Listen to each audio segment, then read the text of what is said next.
कारों बाइकों की लंबी लंबी लाइनें। इन कारों में ना तो कोई नेता या फिल्मी सितारे हैं, न ही ये कोई रेसिंग शो की तस्वीरें हैं। इन कारों में है देश का अन्नदाता।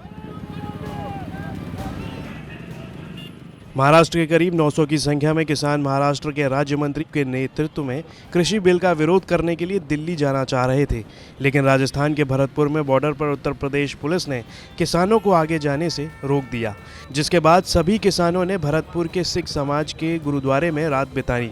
किसानों को उत्तर प्रदेश सीमा में नहीं घुसने देने के लिए भरतपुर के रारे बॉर्डर पर भारी संख्या में यूपी पुलिस तैनात है।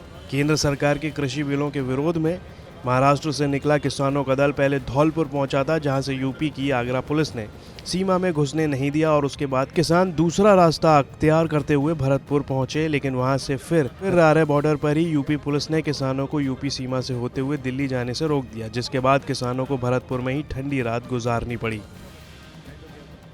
मैं खुद बच्चू कड़ू और हमारे सब प्रहार जनशक्ति के कार्यकर्ता और किसान 800-900 किसान अब 900 किलोमीटर बाइक से आ रहे हैं। और जो किसान यूनियन ने जो आंदोलन छड़ा है पंजाब और हरियाणा, एक तो मोदी जी सरकार ने एक बात जो किसान ने मांगी है वो दिया नहीं। बिल के अंदर हम 60 साल से एक ही मांग रख रहे पूरे किसान कि भीख नहीं, कम से कम दाम दो।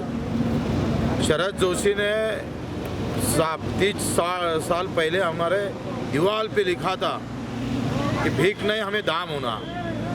तो दाम तो इस बिल में मिल ही नहीं रहा है। इन्होंने कहा मंडी के बाहर खरीदी की जाएंगी, तो मंडी के बाहर अभी क्या खरीदी होती नहीं, और खरीदी होंगी तो क्या किसान करेगा?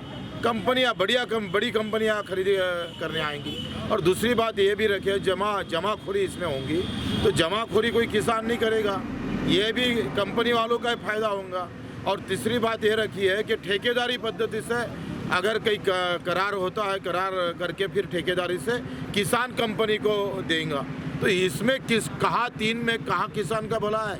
कैसे भाव मिलेंगे, कैसे दाम मिलेंगे किसान को? केंद्र सरकार के किसान बिलों को लेकर देश भर के किसानों ने आंदोलन तेज कर दिया है। किसान संगठनों ने केंद्र सरकार के प्रस्ताव को बुधवार को सिरे से खारिज कर दिया। 5 दौर की बातचीत के बाद सरकार की ओर से किसानों को लिखित में प्रस्ताव भेजा गया। इस लिखित प्रस्ताव में एमएसपी की गारंटी समेत मंडी को लेकर वादे किए गए। कृषि कानूनों को वापस लेने के लिए तो सरकार तैयार नहीं है, लेकिन संशोधन प्रस्तावों में एपीएमसी को मजबूत करने की बात है।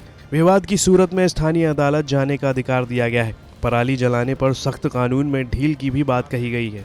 सरकार के इन वादों के बाद भी किसान नेता अपनी मांगों पर अड़े हैं। किसान नेताओं ने इसके साथ ही ऐलान भी कर दिया कि कृषि कानूनों के रद्द होने तक आंदोलन जारी रहेगा। ब्यूरो रिपोर्ट, राजस्थान तक।